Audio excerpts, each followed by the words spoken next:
ಯಡಿಯೂರಪ್ಪ ವಿರುದ್ಧ ಮಾತನಾಡುವ ಶಾಸಕ ಯತ್ನಾಳ್ ಫೇಕ್ ಲೀಡರ್, ಆತ ದುರಂತ ನಾಯಕ ಅಂತ ಮಾಜಿ ಸಚಿವ ರೇಣುಕಾಚಾರ್ಯ ಕಿಡಿಕಾರಿದ್ದಾರೆ.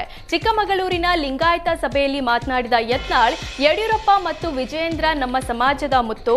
ವೀರಶೈವ ಲಿಂಗಾಯತ ಸಮುದಾಯಕ್ಕೆ ಯಡಿಯೂರಪ್ಪ ಮತ್ತು ವಿಜಯೇಂದ್ರ ಅವರ ಕೊಡುಗೆ ಅಪಾರ ಇದೆ. ಹೀಗಾಗಿ ವಿಜಯೇಂದ್ರ ಅವರ ಜೊತೆಗೆ ವೀರಶೈವ ಲಿಂಗಾಯತ ಸಮುದಾಯವಿದೆ ಅಂದ್ರು. ಯಾರೋ ಕೆಲವರು ವಿರೋಧಿಸಿದ್ರೆ ಅವರು ಫೇಕ್ ಲೀಡರ್. ನಮ್ಮ ಸಮಾಜವನ್ನ ಹೊಡೆಯುವ ದುಷ್ಟ ಶಕ್ತಿಗಳ ವಿರುದ್ಧ ನಾವು ಸಭೆ ಸಮಾವೇಶಗಳನ್ನ ಮಾಡ್ತೇವೆ ಅಂದ್ರು. ಬಜೆಟ್ನಲ್ಲಿ ಅಲ್ಪಸಂಖ್ಯಾತರಿಗೆ ಗುತ್ತಿಗೆಯಲ್ಲಿ ಮೀಸಲಾತಿ ನೀಡಿದ್ದನ್ನ ಡಿಸಿಎಂ ಡಿಕೆ ಶಿವಕುಮಾರ್ ಸಮರ್ಥಿಸಿಕೊಂಡಿದ್ದಾರೆ. ತೇಜಸ್ವಿ ಸೂರ್ಯ ಮುಸ್ಲಿಮರ ಬಗ್ಗೆ ಕೀಳಾಗಿ ಮಾತಾಡಿದ್ರು. ಮುಸ್ಲಿಮರ ಎದೆ ಬಗ್ಗಿದ್ರೆ ಮೂರಕ್ಷರ ಇಲ್ಲ ಅಂದಿದ್ರು. ಈಗ ಮುಸ್ಲಿಮರಲ್ಲೂ ವಿದ್ಯಾವಂತರಿದ್ದಾರೆ, ಬುದ್ಧಿವಂತರಿದ್ದಾರೆ. ಮೀಸಲಾತಿ ಮೂಲಕ ಶಕ್ತಿ ತುಂಬುವ ಕೆಲಸ ಮಾಡಿದ್ದೇವೆ ಅಂದ್ರು. ಪ್ರಹ್ಲಾದ್ ಜೋಶಿಗೆ ಮುಸ್ಲಿಮರನ್ನ ನಿಂದಿಸೋದೇ ಕೆಲಸವಾಗಿದೆ. ನಾವು ಹಿಂದೂ ಮುಸ್ಲಿಂ ಎನ್ನದೇ ಎಲ್ಲರೂ ಒಂದೇ ಅನ್ನುವಂತೆ ಬಿಜೆಪಿ ನಾಯಕರ ವಿರುದ್ಧ ಡಿಕೆ ಶಿವಕುಮಾರ್ ತಿರುಗೇಟು ನೀಡಿದ್ರು.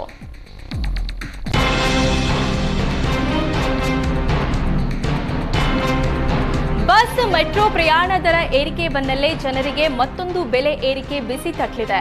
ನಂದಿನಿ ಹಾಲಿನ ದರ ಏರಿಕೆಗೆ ಸರ್ಕಾರ ಸಜ್ಜಾಗಿದೆ. ಶೀಘ್ರದಲ್ಲೇ ನಂದಿನಿ ಹಾಲಿನ ದರ ಏರಿಕೆ ಪರಿಷ್ಕರಣೆಯಾಗಲಿದೆ.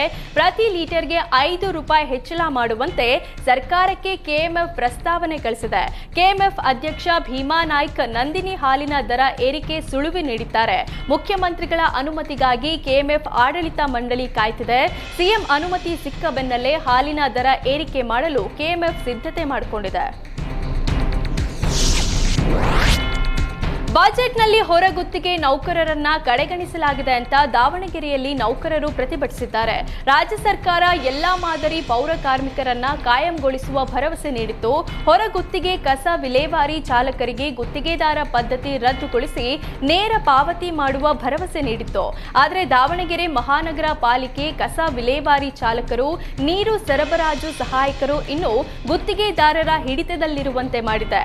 ಗುತ್ತಿಗೆದಾರರು ಶೋಷಣೆ ಮಿತಿಮೀರಿದ್ದು ವೇತನ ನೇರ ಪಾವತಿಗೆ ಕ್ರಮ ಕೈಗೊಳ್ಳುವಂತೆ ಆಗ್ರಹಿಸಿ ಪ್ರತಿಭಟನೆ ನಡೆಸಿದರು.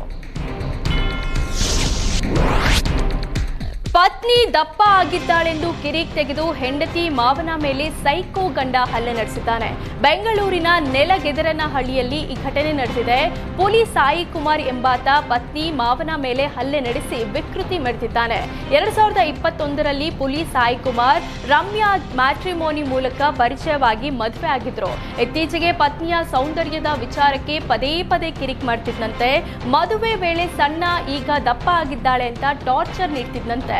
ವರದಕ್ಷಿಣೆ ವಿಚಾರಕ್ಕೂ ಪದೇ ಪದೇ ಗಂಡ ಕಿರಿಕ್ ಮಾಡ್ತಿದ್ದ ಅಂತ ಸಂತ್ರಸ್ತೆ ರಮ್ಯಾರಿಂದ ಪೀಣ್ಯ ಪೊಲೀಸ್ ಠಾಣೆಗೆ ದೂರು ನೀಡಿದ್ದಾರೆ.